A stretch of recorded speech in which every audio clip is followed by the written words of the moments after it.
This episode of Talking Smit About Film is brought to you 100% live. Literally anything can happen in the next hour, so expect potentially strong language, themes of an adult nature.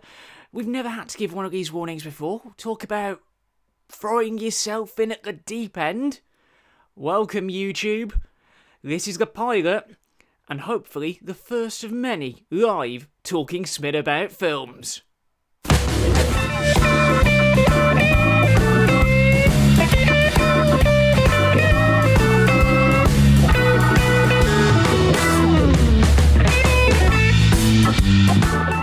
Yep, we are actually doing this. Hello and welcome, wherever you're listening, wherever you're watching, to Talking Smit About Film, the flagship podcast from TheJackSmit.com. I am Jack Smit. Hello, welcome. It is a thrill to be back doing this once again. We've had to, well, the long story short, I would have been starting my masters this week. But because of the global situation, seriously, we're not allowed to mention it that much on YouTube because it will hurt your chance of getting video suggested to other people. Because of the global situation, we've decided to take all of the Jack Smit Ventures podcasts live.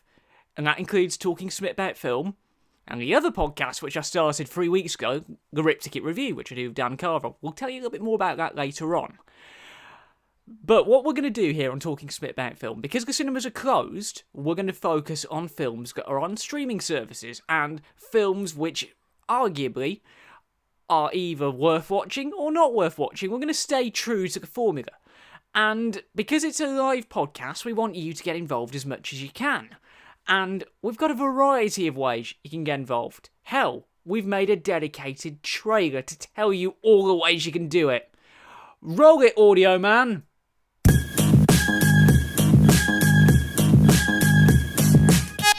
You can get involved with Talking Smit About Film in the following ways. You can tweet us using the hashtag TalkingSmit. You can comment on the Facebook page, facebook.com/SmitOnFilm. And if you are a Patreon, you can submit questions directly. Head to patreon.com/TheJackSmit for more information. And if you become a patron, you can get early access to every new episode of The Journal 24 hours before it goes out on YouTube, exclusive extra podcasts, and so much content. This is the year of Born Independent, and we really can't do it without you. And yeah, that's basically as much as we can say regarding ways to get involved. We've got a lot of ways you can do so, and of course, like we mentioned, we've got the Facebook page, we've got the Twitter page, we've got everything sorted. And if you're watching live, do not be afraid to put a message in the live chat. I've got a separate laptop here just so I can read what you guys are saying about the reviews. We have 2 films to review this week, 2 films and a bit of TV, surprisingly. Yeah, we're talking about TV this week. We know a lot of you have probably got kids at home who've not got much to do because there isn't anything good aside from homeschooling, etc, etc, etc. And sure, what we're about to review is a film that's 5 years old, but I missed out on it first time round because there was a lot of good films that I had to get round to. Stuff like Magic Mike, Mission Impossible, Ant-Man. This film from Universal was undeniably the king of that entire summer. We would have been getting a sequel to it this year, but because of that thing, it has been delayed because I've not been able to animate it in time. We all know that Illumination have been the masterminds behind 3 varying Despicable Me films and a couple of other standalone IPs, but it was those yellow minion characters that arguably were the standouts of that film. Inevitably, it wasn't long before they got their own spin-off film, and what better way to herald the first Talking Smit About Film back, and the first Talking Smit About Film live, than with said standalone film. For those of you watching on YouTube, you are about to see the trailer. For our audio listeners, this is the trailer for Minions.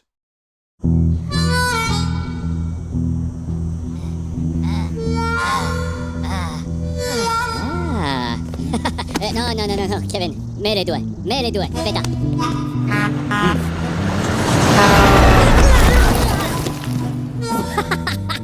No, 1202, aspetta. Mácalo. Mácalo. Ya.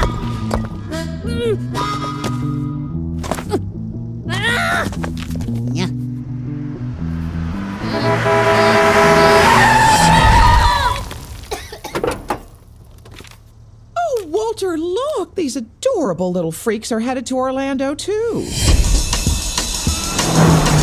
You're going to VillainCon, aren't you? VillainCon! I'm gonna get all my favorite villains to sign my magazine. Scarlet Overkill! If I was a minion, that's who I'd want to work for. God, love it and God! Welcome to VillainCon, the biggest gathering of criminals anywhere. Any evil talents? Not bad. What about you? Any evil talents? Hello! La la la la la la! Eh? That's not evil or a talent. Ah! Ladies and gentlemen, the supervillain we've all been waiting for, Scarlet Overkill! Doesn't it feel so good to be bad?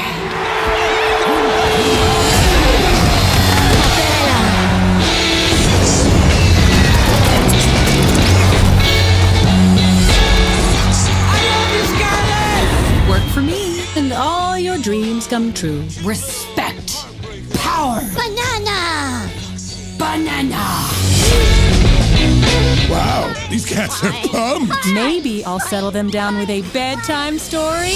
Bedtime party? Once upon a time, there were 3 little pigs. The pigs encountered a big, bad wolf who hired the 3 pigs to come work for her. One day, the pigs did something very stupid. So the wolf huffed and puffed, and she blew them off the face of the earth! The end.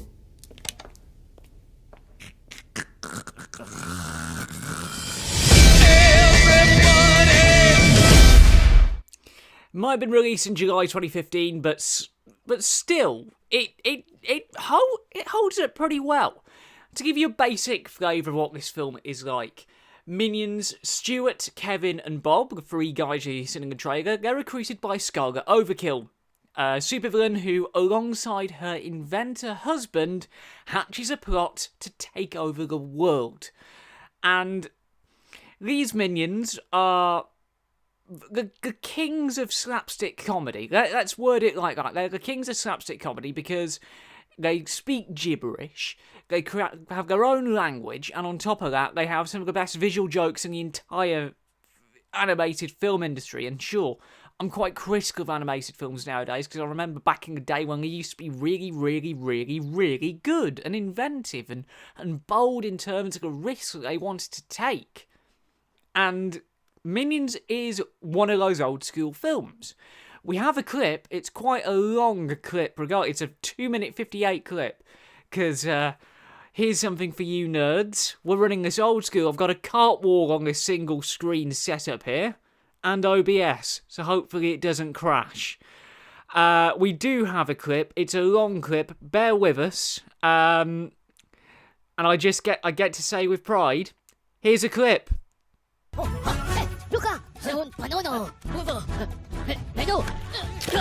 C'est la banana. Miam, miam. Finding a boss was easy, but keeping a boss, therein lies the rub.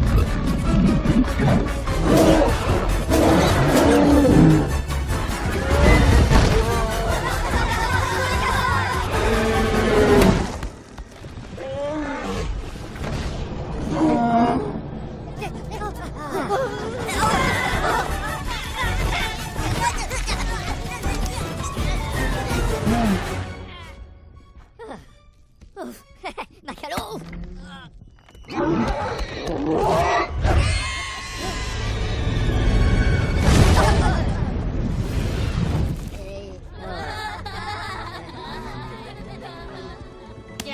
Nope, it wasn't easy for these guys, but they never gave up. With the emergence of the Stone Age came the rise of a new species. Man was very different from the dinosaur. He was shorter, hairier, and way, way smarter.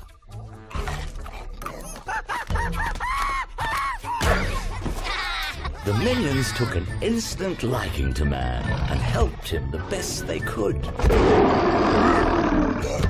Oh, no, no. Hey, la piñata. Sí, sí, para la mujer.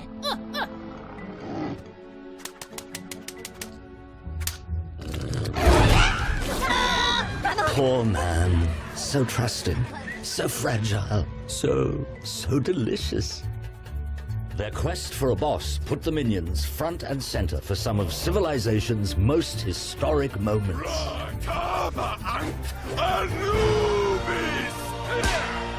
Ancient Egypt held great promise. Para sopa. Okay. Pancake. But it didn't last long. Oh. Yeah. Oh. The Dark Ages were actually fun times. Their new master had a tendency to party all night and sleep all day.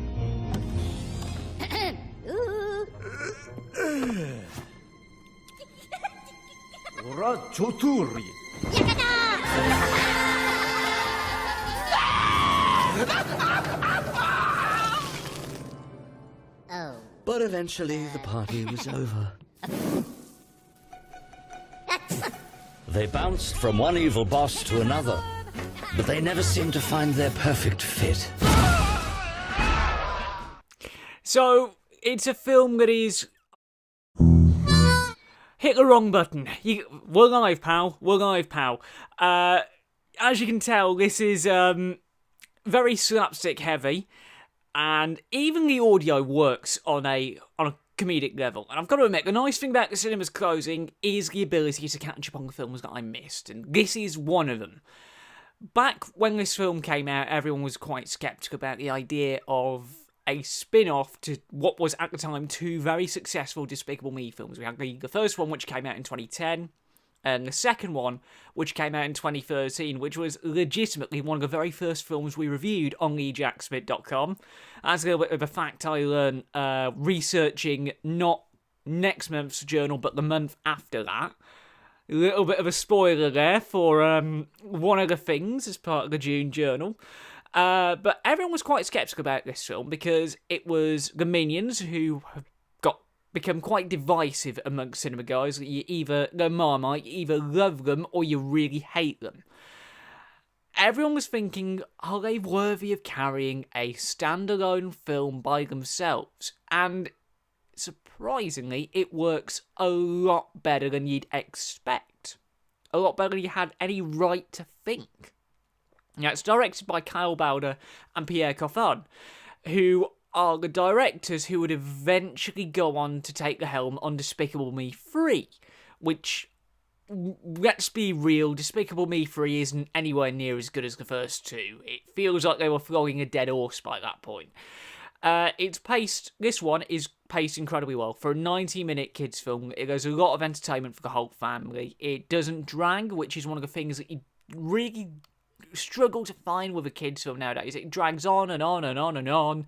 You just think, I'd much rather be anywhere other than a cinema watching this film, getting bored, and it's a lot more enjoyable than The Queen's Corgi. I can definitely say that. I've had to endure that one a lot lately. But a lot of the jokes land. That is courtesy of the script from Brian Lynch. There's enough slapstick to convey the film. And even though your titular characters don't speak much English, the mythology and the lore of the Despicable Me universe is added to a lot more. It is the origin story that arguably we wanted to get, and on top of that, it's bearable. It is actually quite bearable. Films that don't really sort of convey much in terms of the language, especially ones that go to multiplex cinemas, usually they don't work. 2007's Mr. Bean's Holiday. I enjoyed that. I enjoyed that film because it's Mr. Bean. It works on a slapstick level more than something like Johnny English. But the Minions make this film work.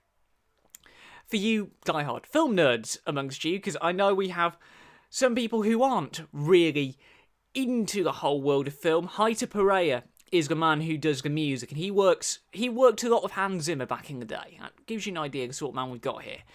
He does a good score. The licensed soundtrack is really good as well. And, and the animation. The animation is on point. It's Illumination MacGuff, the French studio who've done all of the Illumination films up to this point. This is a film that gets the technical aspects right. And now we talk about the cast. And what a cast we have. Pierre Coffin is the voice of all of the minions in this film, as has been the case since Despicable Me 1 back in 2010. But you have some incredible A-list talent on top of that. If you've been watching the stream, you'll have seen that cast list.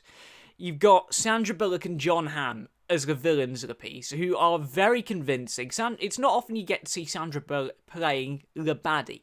You usually see her play these goody two-shoes characters. Something like In the Heat, another film from 2013 that came out around the time Despicable Me 2 was in cinemas. A film that I enjoyed a lot, and we will probably end up reviewing that on Talking Smit About Film if it goes on a streaming service. But you've got those two doing some great works. Our very own Steve Coogan, Mr. Alan Partridge himself. Aha. He does a lot of great work. You've got Jennifer Saunders showing off her versatility as the Queen. Jeffrey Rush, who you heard in the clip as the narrator. And there are also a few other cast members who we don't want to spoil because, sure, this may be a 5-year-old film, but we are very much all about making sure you go out and watch these films for yourselves, whether they're good, bad, or downright ugly. But this is an animated film that just gets it right. I cannot find much to fault about this film at all. And yeah, it got buried under Mission Impossible's Ant-Man and Magic Guys Called Mike back in 2015. But now that I've finally seen the film, I can understand why it was the talk of multiplex foyers around the world back in the day. It was a film that really got families back interested in the big screen, and for that, I'm eternally grateful, because it's a good introductory piece. When the cinemas reopen, it's a good introductory piece to the world of the big screen. But, of course, here on Talking Smit About Film, we've got to rate this thing. And, because we know a lot of people haven't listened to the podcast who are watching this on YouTube, we don't use star ratings on Talking Smit About Film. I very nearly said rip ticket then. Because the format is based on the old Rip Ticket show I used to present on Pulse. But we got a very flat scale. It goes from masterpiece, go out and see it now, should be watched, worth a watch, wait for the DVD, or not worth watching. Minions is at least a very high should be watched film. Yeah, the effect went out, thank God. It's a should be watched kind of film, purely and simply because it's a nice little introductory piece. The whole family can get enjoyment out of it, and for us cultured people, you sat there having the kinks you really got me blaring out over a chase sequence. I was sat there watching the film here at Smit HQ on Netflix thinking, oh my god, this works really well. It's tonally, it works on so many levels. I can understand why back in the day a friend of mine booked out a screen at the local cinema to watch this film on his own. He booked out the biggest screen to watch it on his own. He's since left the company. He left the company not long after the refurbishment. Hello, Gary, if you're watching. But it's a film that just works on many levels, and it's a film that the whole family can get behind. So yeah, Minions. It's a good film. I enjoyed it. So, this is going to be the interesting bit. We play some fake commercials here on Talking Smit About Film. This time, we get to shill our own other podcasts. So, a lot of you will be aware that I present a podcast every Sunday with a very good friend of mine called Dan Carver. This is a taster of what we get up to. Talking Smit About Film will be back shortly. In a world where film podcasts solely focus on multiple films and multiple stories, what else do you need than two blokes who used to present a radio show talking nonsense about film? The Rip Ticket Review is a new podcast from myself, Jack Smit, and my very good friend Dan Carver, former presenters of Pulse Radio's Rip Ticket show. And every Sunday, we get together online and talk nonsense about the infamous films, the infamous directors, and the tales that make these things interesting. We've looked at things like The Room. I got the results of the test back. I definitely have breast cancer.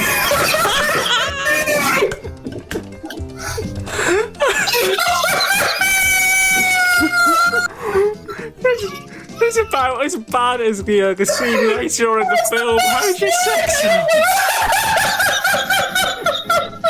We've looked at things like Uwe Boll's inability to make a good video game movie. Uwe Boll, a German director who didn't understand computer game movies. One might argue that he is kind of like Tommy Wiseau in that he did his own thing, but yeah.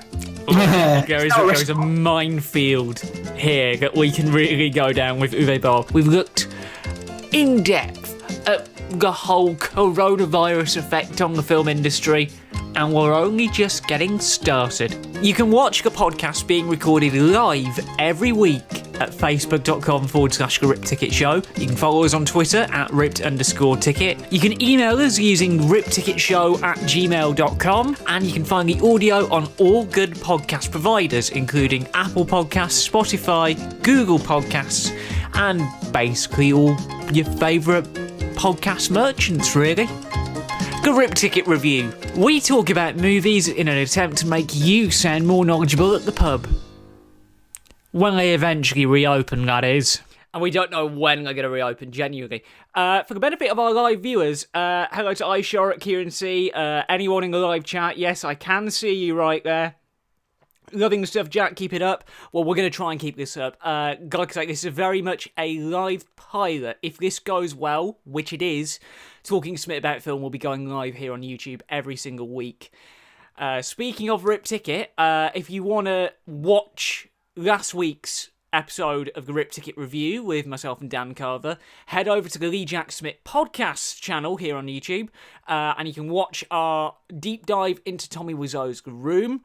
We'll be back this Sunday at 3 p.m. UK time on Facebook to talk about the work of Uwe Boll. It was meant to be done this week, but Dan got taken ill. Not with the virus. Because there goes our chance to him anaesthetised. But yeah, Rip Ticket Review is our new baby here at TheJackSmit Ventures.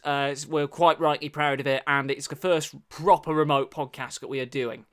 So, at this point in the podcast, and at this point in the old radio show, we do a little thing that we call the Film News Rundown, which is a little bit more difficult because all of the news is about film delays.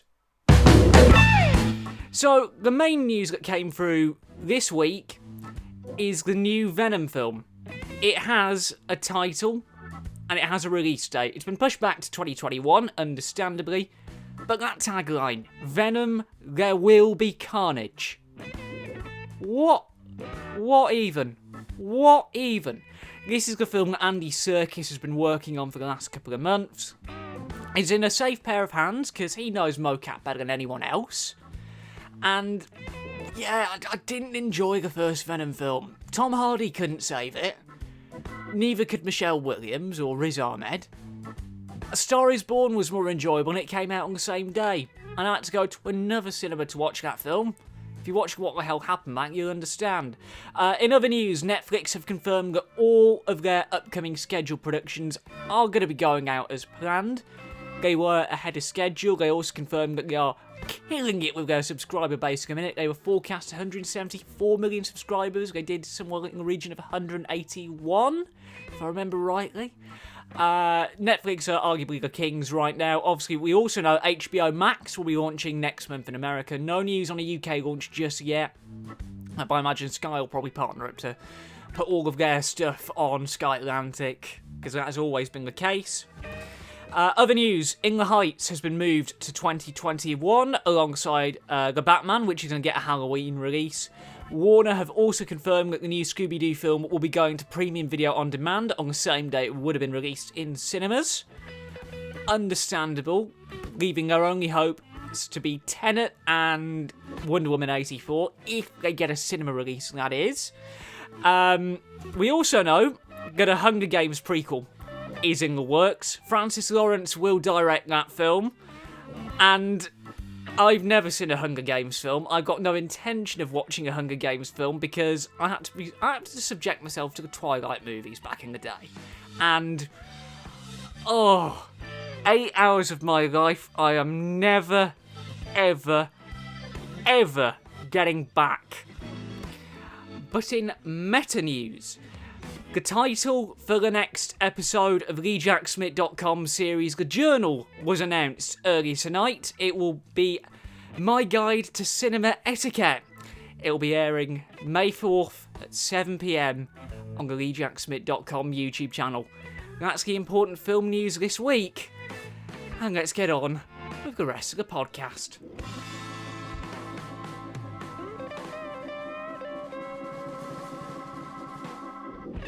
I've just seen something on the live chat that's made me very happy indeed. I can see the old production company that I worked with back in the day. I can see Beyond the Bar, makers of Granada Road, the joint 2017 Film of the Year watching. With pride. That's made me pretty happy. I wonder if Ed Greenberg's watching. One of our esteemed executive producers. I think he might be. He probably might be. So, our next review this week.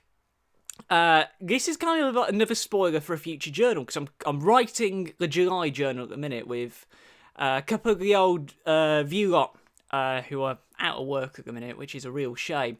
But as part of our commitment to featuring films that you probably wouldn't expect, this is a film that I was kind of not peer pressured into watching, but it's a film that I was recommended by one of our remote collaborators down in Newcastle upon Tyne, which I'm reliably informed is a good place. We shall see about that. But I seen a lot of promotion for it back in September, and it's one of the films that I missed while I was working on 2019 Wipe. And I watched it out of chance, because it was on Prime, and I was like, yeah, we might actually feature this on Talking Smit About Film and on Journal, because it was a Golden Globe contender, and it means we can bring the curtain down officially on award season. So, for those of you who are of a nervous disposition, we're going to be talking about a film called Hustlers in a minute, and we are going to be playing the trailer out, which is a little bit not safe for work. Let's not sugarcoat this. But we're going to talk about Hustlers, so brace yourselves. Here comes the trailer. Front hook, ankle hook, knee hook. From here you can do the carousel. Just switch and wrap.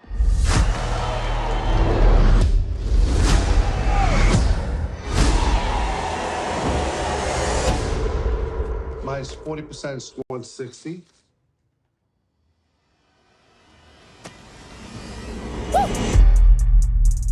I just want to take care of my grandma, maybe go shopping every once in a while. When I was a kid, I always wanted to work with animals. I was close. Shake a little ass, you get a little bag. These Wall Street guys, you see what they did to this country? They stole from everybody. Hardworking people lost everything. And not one of these douchebags went to jail. The game is rigged, and it does not reward people who play by the rules. But it's like robbing a bank, except you get the keys. Are you in? I gotta I need a cash. Shit, I need for my life. These are my coworkers. Jobs, please. What if somebody calls the cops? And says what? I spent $5,000 at a strip club, send help. Damn. We're a family now. Damn. A family with money. Damn. And when would you say that things got out of control? Test the mirror. Please help. This is my husband.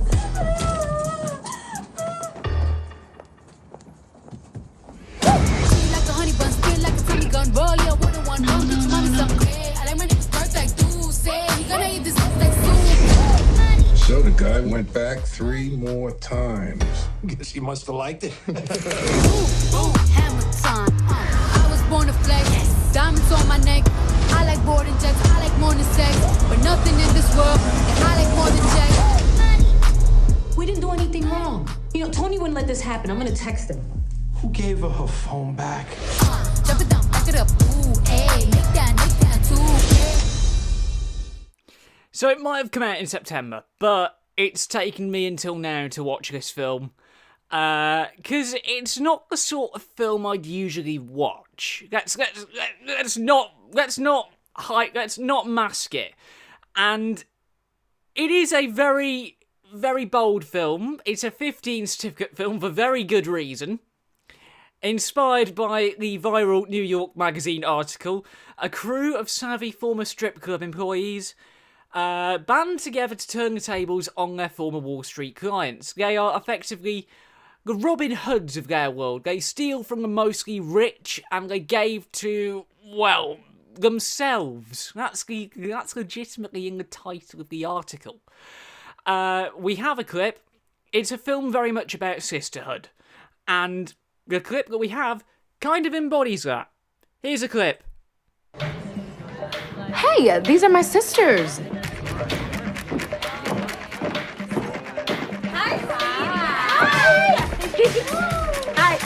Hi, Ramona. I'm Gary. Gary, nice to meet you. Nice to meet you. Annabelle. Hi. Isn't he so cute? Yes. And Hi, Destiny. and his hair. Can I have 3 shots? Gary, you know what he looks like, don't you? He looks like Tom Cruise. No, I'm Tom Cruise. More no. It's your smile. It is. I thought it's really good. Mini Bob bag. More sunny. Yeah, he's got the twinkle in his eye. Here we go, guys. Oh, is the wine yours? That's it. No, this is... Oh, okay, cool. All right. Shots, lady? Okay, yes. You guys are sisters? Yes, same dad, different moms. Sisters. Two sisters. So, it's a difficult one to explain, this film. It's a really difficult premise to explain. But Film Twitter really enjoyed it. Film Twitter really did enjoy it. And they were all lobbying for a lot of awards attention. This came out around the time that it was the same week that the Downton Abbey movie opened here in England. And come on, Downton Abbey getting a movie. Really? But everyone was thinking, oh, this has got potential to be quite a film that's got a lengthy set of legs on it in terms of the box office revenue, and that seemed to be the case when I did the weekly box office reports on the podcast back in the day. I've seen the film now, and I can understand why everyone was saying, oh, this should be a big underdog story for award season, because I enjoyed it a lot more than I'd expected. Lorene Scafaria is the director who wrote and directed this film, and you can tell where the guys who did Anchorman have had involvement, because this is under their Gloria Sanchez Productions label, because yes, Will Ferrell and Adam McKay produced this movie, so it gives you an idea of sort of realism and comedy we have here. Finding a way to talk about this film in a safer work manner was incredibly difficult, for the blog at least. So we're going to try and do our best to keep it safe for work here. I enjoyed it. I really did enjoy it. Scafaria wrote and directed the film really well. She used the original magazine source material in a way that makes the film flow really well. We see it through these interviews with the strippers who pulled off these heists, dare we say. She uses these interviews to advantage it to create a 1 hour 48 minute film. It's under 2 hours, which is what I want. It's my belief that if a film's over 2 hours, you either need to cut a few minutes or you have some severe pacing issues. But this film works at 1 hour 48. Pays pretty well. Only a few bits needed to be cut to make it perfect, but I'm nitpicking here. The BBFC wisely gave it a 15 certificate, and if I just quickly pull up the information here, because yes, we are totally live, and I have the BBFC app, which, let's be real, if you are a parent and you want to give the full amount of consideration to films, you need to know the BBFC insight before going into every film. So they gave it a 15 for sexualised nudity, strong sex references, language, and drug misuse. Tells you a lot, really. It was a right call, considering the themes that we've got on show. It's also kind of embodied within the soundtrack. There isn't a conventional score per se, because it's all licensed music to give you an idea of the scene, because this is set right at the height of the 2008 financial crash, which is arguably the second biggest financial crash we're going to witness in our lifetimes. Am I right? Am I right? Can't say the C word, so... But the music makes this film work, and Todd Banhazi, the cinematographer, oh my god, he works some magic on this film. It's shot really well. You got elements of a documentary style to it. You got elements of the fly on the wall style. You got elements that make it look like you're looking in. Look, some of the things that you see in the trailer. That big shot, that long shot of Jennifer Lopez of the trailer, which is towards the end of the film.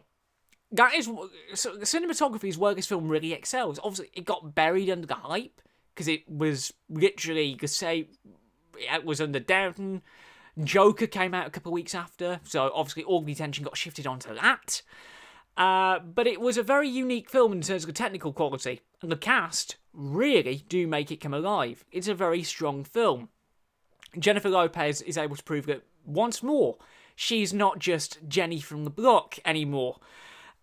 She puts in some incredible work, and I can understand why Film Twitter was of the mentality that the film should have got awards nominations, because it was a very strong performance, but knowing that Joaquin Phoenix's big film was in Joker was of the talk of the town, there was not a chance. There was not a chance that Huskers would get the attention that apparently people thought it deserved. You also have Constance Wu, Julia Stiles, a brief cameo from Usher, of all people, Lily Reinhart, Cardi B, Lizzo, who is basically the empowerment queen that a lot of girls have been idolising on Instagram at the minute. The cast has a lot of cross-generational appeal, and it did really well, not just here in England, but in France, in Germany, in America, most importantly. It was a film that got a new young generation. It was very similar to when 2016's Nerve, which I really enjoyed. That was the Dave Franco, Emma Roberts film that the guys who did Catfish made a few years back. We might review that here on Talking Smit About Film eventually. But it was a very nice little cross-generational film that got people into the more thought-provoking cinema. And obviously, yeah, that was fiction, this is fact, and where do you really divide fact from fiction? It's a film that you want to watch that has... It's a film that gets you wanting to research more. And that's exactly what it did, because... Shall I announce it now? I might as well. The July episode of The Journal is going to be all about this film. I'm co-writing it at the minute with a friend of mine based in Newcastle, who once upon a time was up here in Preston. One of the great men and women of View Preston, let's say. Hello, Noxie, if you're watching. But this was a film that really did have to compete for screens at the time. It was up against Downton, it was up against Joker, it was up against a lot of great films. Hell, it was even up against Once Upon a Time in Hollywood, because that was in the last weeks of its run. This is a bit of a funny story. Where back in the day when I was at UCLan, they gave the choice to me for planning a cinema trip. And I went with Once Upon a Time in Hollywood over this, because I knew the students would enjoy Once Upon a Time in Hollywood more. It would have been so awkward watching this film with lecturers, trust me. But for what it's worth, Huskers does a very good job of what it sets out to do. As for the awards thing, I can understand why it got dead and buried. It's the kind of film that voters aren't interested in. It's a running joke, and those who know me will know I've said this for years. Oscar voters like to watch actors suffer. You just got to look at what Leo DiCaprio had to do for The Revenant. You just got to look at what Joaquin Phoenix had to do for Joker. They like to see proper method acting. And there isn't really much in terms of method acting, aside from the questionable sequences that we can't really talk about on a PG product. But like I say, it's an okay film. It's available on Amazon Prime. And again, like Minions, it is a mid-high end, should be watched. It is a mid-high end, should be watched film. And that's really as much as I can go into without spoiling a future episode of The Journal. Because there's a lot of stuff about this film, and I'm co-writing it with a friend of mine who is arguably a much better member of the target audience than I am. And this film, she could talk for hours about it, the co-writer I'm working with. I can't. I can literally only do 10 minutes at a time. So, yeah, pretty much. That's all I can really say about Hustlers at this moment in time. It is just gone for our live viewers. It's just gone 8:40 here on Wednesday, the 22nd of April, 2020. You are, of course, watching and listening live to Talking Smit About Film. This is surreal. Usually we'd be doing a feature called The Big Discussion at this point, but as this is the pilot and we're still figuring things out, I might as well talk a bit about a TV show that I watched over the last couple of weeks, because I've been doing that a lot lately. Because a lot of you will probably know, here at TheJackSmit Towers, we don't really watch much TV, but because lockdown is a thing, I've been watching things for research. Because the June Journal is going to be quite unique in terms of how we present it. I've been watching an ITV drama called Quiz over the last couple of nights. It went out last week over 3 nights. It's basically a drama all about the Who Wants to Be a Millionaire coughing major scandal, where someone tried to cheat and win £1 million, and he did it. He got convicted. But I noticed things in it that sort of creep in to the whole cinematic discourse, because it was directed by Stephen Frears, who's directed The Queen, Philomena, Victoria and Abdul, and a lot of other things. He got his start making films for Channel 4. He made the very first film for Channel 4 back in the day, I think it was at 1983 or 84? Don't quote me on it, but he made the first film for Channel 4 back in the day. So he knows what he's talking about. But what they've done is they've turned real events, fictionalised them a little bit, and turned them into something that's really enjoyable. And I can see where they've brought cinematic elements, because, yeah, it's 3 hours of television, but cut them together, you've got grounds for a good drama there. Grounds for a good drama, grounds for a good thriller. And with TV, it's a lot more difficult, because I'm sure I've had the honour of going into the production of a feature film, and I've been closely monitoring. Actually, 2 feature films thinking about it, because I documented The Haunting last year, and I've been following very closely the production of The Hanged, which is the upcoming Eucalan feature film, which we've not got much of an idea of status on at the minute. I'll have to chat with the lecturers in charge of that module about that. But having witnessed production of a film, I can see the similarities and the echoes, and the sort of the quality of the character transformations as well, because Michael Sheen plays the host of Who Wants to Be a Millionaire. Not a single prosthetic in sight. Not a single prosthetic in sight.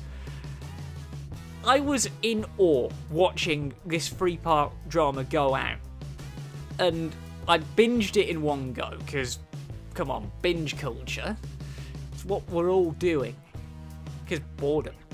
But I watched this drama go out, and I was of the mentality that, yes, it could work as a film, but it's also quite critical of the industry in general. What I'd love to see some filmmaker do is make a film about a film that goes wrong, or a film about the production of a movie that's become infamous. Something like The Disaster Artist, for example, which, again, we're live.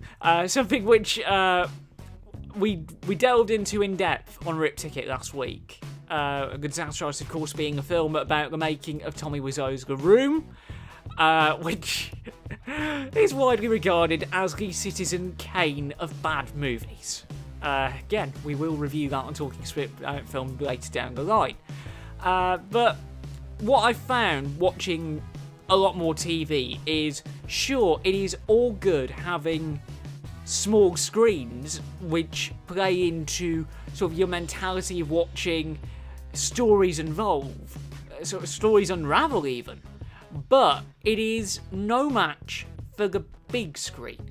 Because there was a study done last year by a multiplex cinema operator and University College London that actually found going to the cinema is actually beneficial for your health. So you can guess how excited I am for when the cinemas open their doors at the end of this. Because, yeah, it screwed over my plans for the birthday marathon. But when we all get back into a cinema, let's not sugarcoat this. When we all get back into a cinema, it is the equivalent of a light workout watching a film on the big screen because it's a shared experience. Everyone watches the film on a big screen, a shared environment, with the surround sound, the darkened room, in some cases, the recliners, which are difficult to replicate at home, even with access to all the branding for the UK cinemas. Thank you, Cineworld. Hopefully View follows suit. Hint, hint. But watching a lot more TV than usual has got me thinking about why the cinema is such a great thing.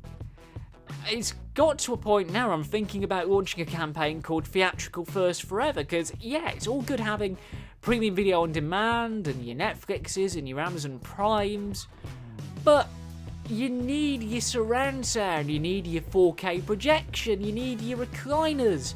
It just doesn't work the same way.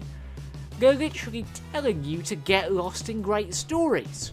And there have been many jokes about that slogan in the local cinema. I was lucky enough to go into that place 10 days before the lockdown was put into place. And they were really pushing Get Lost as a slogan pretty hard throughout the cinema. They even had it on the little card payment terminals. It's everywhere in the cinema. But I'm an advocate of the big screen experience. I don't care about the quality of the films. I don't care about the sort of quality of the films coming in.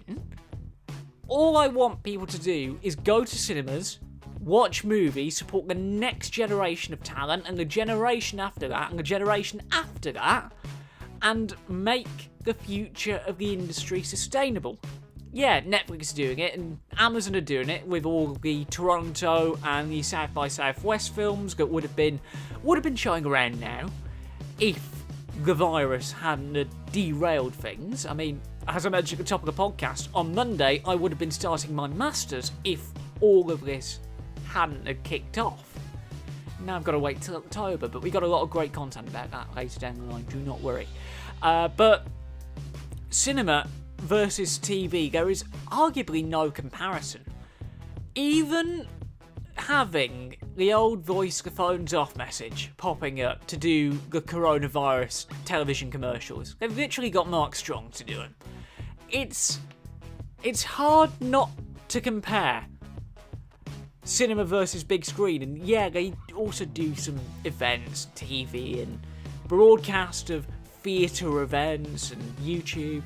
But as a film and media graduate, someone who's focused specifically on cinema for the last, 7 years of my life, I'm of the belief that there is no place to enjoy entertainment that on a big screen with a sold-out crowd. You've just got to look, it's coming upon a year since Endgame was released. You have to look at how much audiences enjoyed Avengers Endgame to understand why cinema was the medium last year. Not just for advertising, but in terms of enjoyment and engagement. Because there was a lot of great films, there was a lot of great product, a lot of great stuff too. Hello, View lot. But there was a point last year where cinema felt like it was unstoppable, and now Corona's come in and ruined it.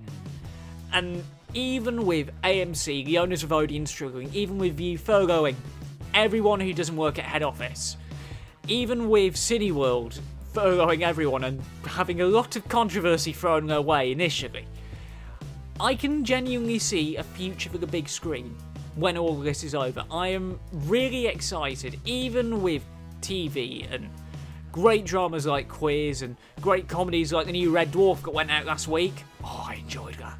And with the threat of Netflix and a lot of these original commissions that have been coming in, I can see the big screen remaining at the forefront of enjoyment of films. And yeah, it's going to screw the independent sector a lot, but the big screen will arguably remain the home of the blockbuster for many, many, many years to come, even through all this. I mean, we've got... Hopefully we're in a position that we can get Wonder Woman out in August. Hopefully we're in a position that we can get Tenet, which is the new Christopher Nolan film, which is the movie I am so excited to watch. Hopefully we get that in July, because that'll be like the ultimate birthday present, being back in a cinema screen to watch a brand new Chris Nolan film. But we've got a great slate ahead. We've got No Time to Die in November. We've got all of the 2021 slate to look forward to as well. There is a lot of great films to come through after all of this has died down.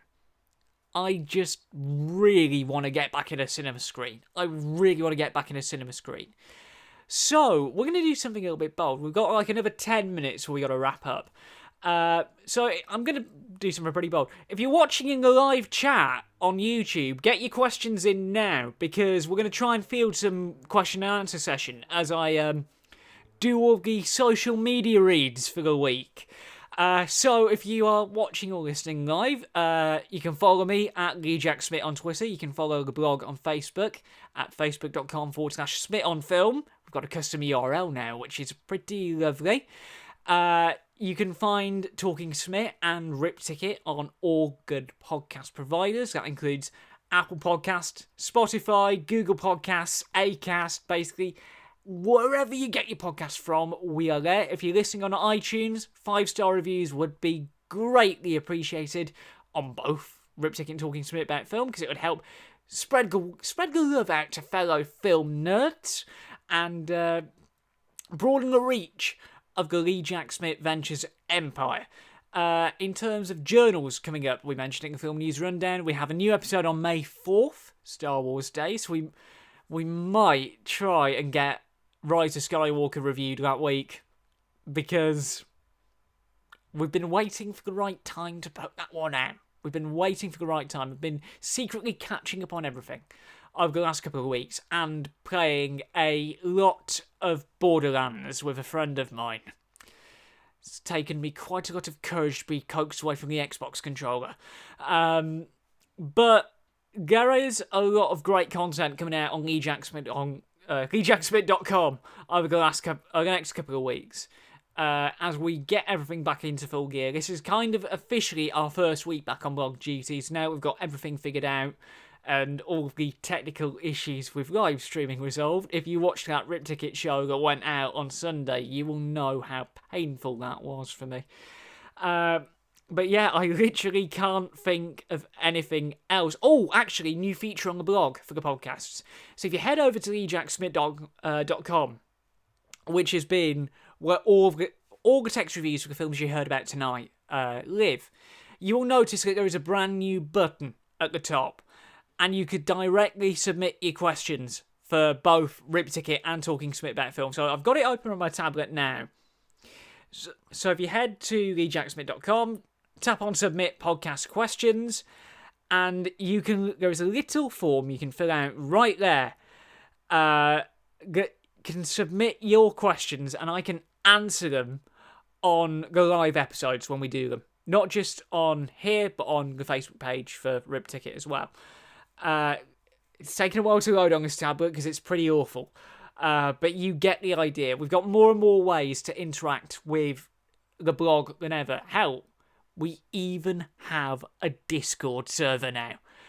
We'll share more details on that in the coming weeks because, again, still figuring this out very much on the fly. It's a one-man show here at the Smit HQ right now, running 2 podcasts, a blog, a monthly video series on my own, it's incredibly difficult. How I've made it work for 7 long years is quite simply beyond me.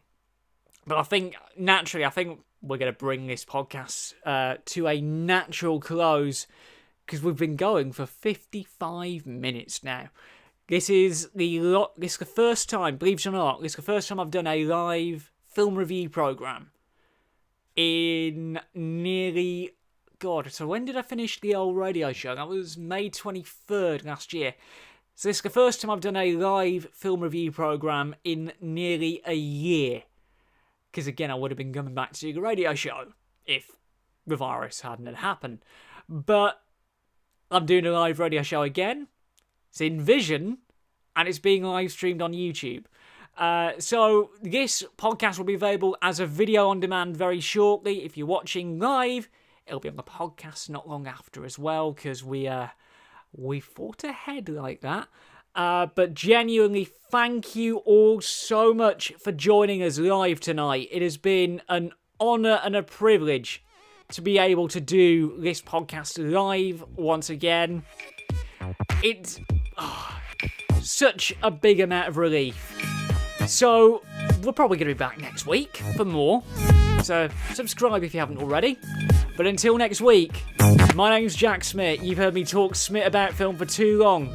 And until next week, we will see you at the movies. Take it easy, everyone.